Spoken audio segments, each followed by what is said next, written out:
Time marches on. And the age of a new king. And the age of a new king. And the age of a new king draws nearer.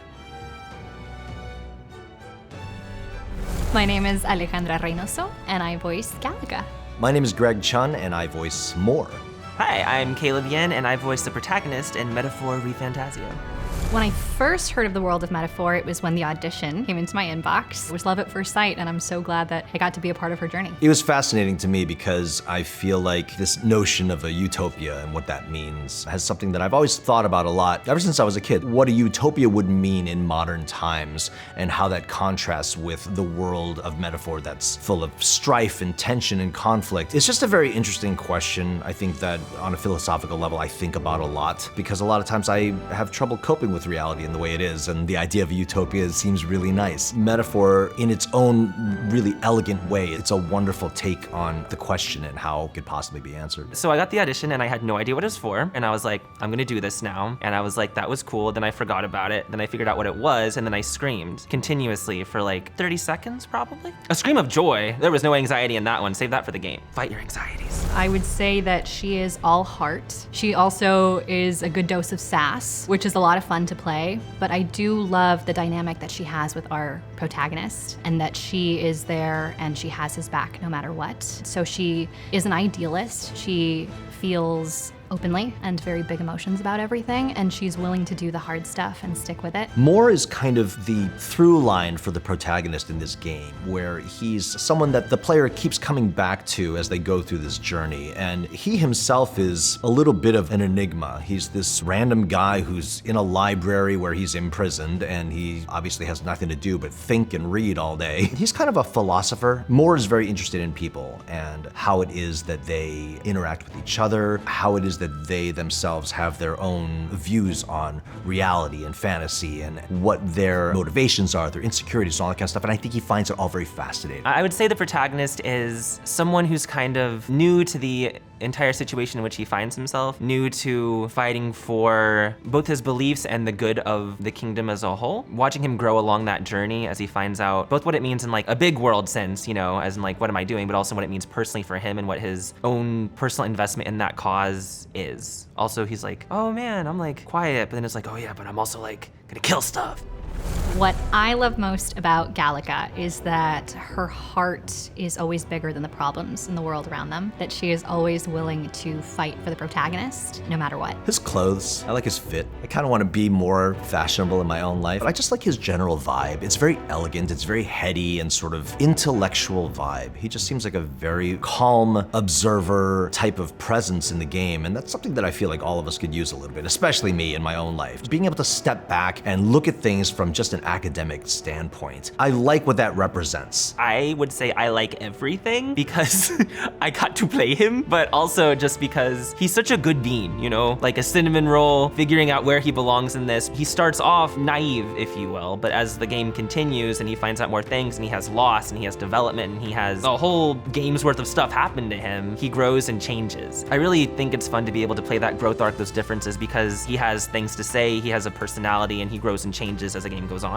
And so that was really special to me. If I had to enter the tournament for the throne, I would probably just host a bunch of piano sing-alongs. In my life, that was the way I was able to connect with people. Childhood was not always the best for a lot of folks for whatever reason, you know, and socially, the way that I found that I could bridge the gap and actually connect with people and have them like me was through music. It really was sort of the main way that I started to figure out who I was and blossom into some kind of being that had any element of confidence and self-worth. Because nothing brings people together like drunken singing. Well, I don't think that I have the energy or the guile to go Luis's route. I think I would just approach it with sincerity and be as transparent as possible because that's all I could do. I would live stream something interesting that I am gonna figure out by the end of this sentence. A cooking competition. I am bad at cooking, but I am entertainedly bad at cooking. And they'd be like, he's so bad at cooking, he must be a good ruler. And then I would win, you know, the throne, and I'd like eat porridge in my like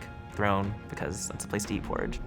The game's themes that center around anxiety and facing your fears, that's kind of a journey I've been on personally my entire life. And I used to think that it was about being able to shrug off things that happen, roll with the punches, all that kind of stuff. And I realized, I think later in life and fairly recently, the ability to just sort of go with the flow, that doesn't amount to facing any fears or conquering anything. Because a lot of the time, what you're actually doing is just pushing stuff down and swallowing it and saying, this is fine, when it's really not. The hard work comes when you are able to actually take a look at yourself and be honest about what is there. I think people tend to not want to look within because they're afraid of what they might see, and that they may not like certain parts of themselves. That to me is courageous. The real hard work of facing your fears is looking through a window when you know you may not like what's on the other side. It's an extremely human experience. I think we all deal with anxiety and fear to varying degrees. It just depends on how much it affects us in our day-to-day lives. The game is really good at focusing on the hopeful aspects of it, and you get to attack all of that and battle it with your friends, and that's what keeps you moving forward. I hate anxiety. I am very anxious about things. Like sometimes I'll work with someone or meet someone and be like, they hate me, they don't like me, and they do not think about me, they do not know me, but I'm thinking about them and how much they don't like me. Being able to actually fight the physical manifestation of anxiety, literally punch it in the face, if you will, is really great, and I think everybody should do it.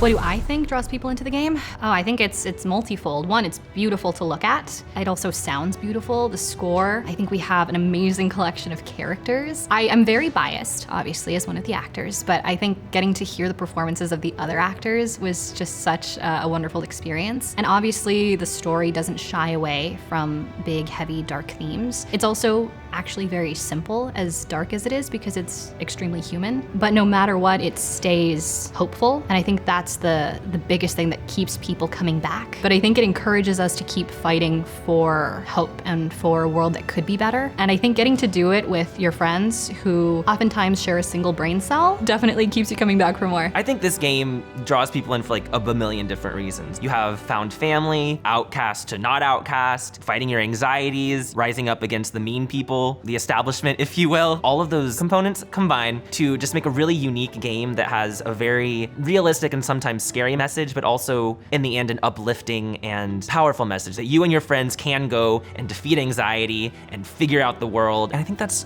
beautiful. The world that Metaphor creates is very, very relatable, especially juxtaposed against this notion of utopia. And I know I'm guilty of this, is that I will retreat into fantasy when I cannot cope with reality. As an actor, obviously we have very vivid imaginations and we can construct a world where everything is just the way we want it to be. I think what's compelling about this game is that it does raise those questions as to what is a utopia? What is fantasy versus reality? Is reality worth fighting for? So in that way, I feel like the world as it's set up is already a very, very interesting place to be for the player.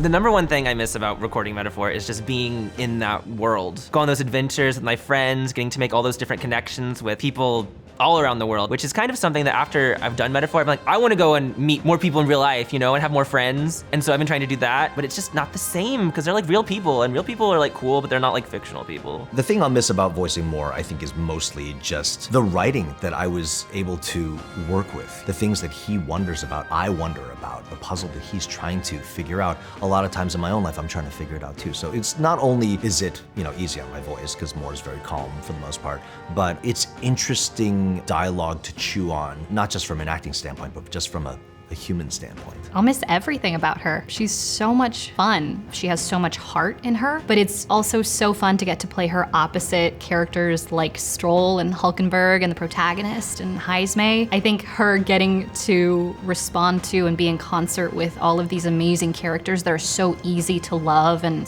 to root for and to have heartbreak for makes her a character that's really hard to say goodbye to. But I guess I can always visit her in Metaphor, so I guess I don't have to say goodbye to her.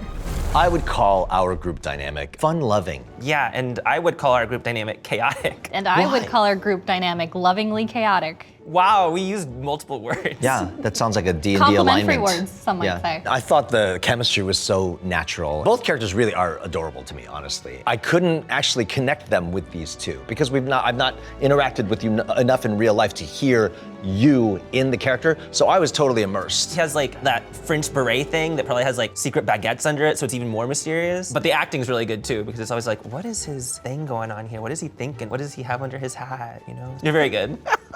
I think all the performances were very immersive. Obviously, as Gallica, I spend a lot of time lovingly ribbing you as our protag, and then having our moments of enlightenment with Moore. Obviously, Moore is very elegant. And I'm not gonna say that Greg is not elegant, but obviously you're very, very funny. Moore's funny.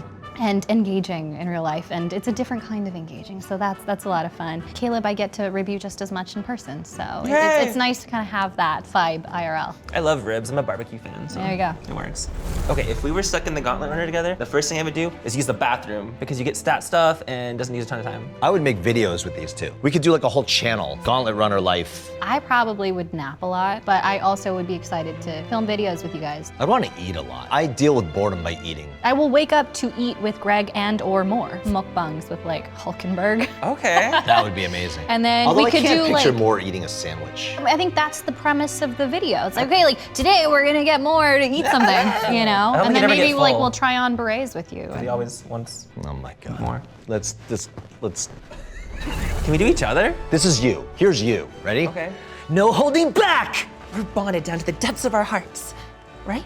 This is you. Me. It seems you've acquired a new archetype. Very elegant. Imagine beret. Pat. Oh. From now on, it's not about orders. I'm with you because I want to be. This is a fantasy. Behold, I walk a royal path. The United Kingdom of Uchronia. The year is 785. By this story of fantasy, may this faded world be painted anew. Play the Metaphor ReFantazio demo, available now.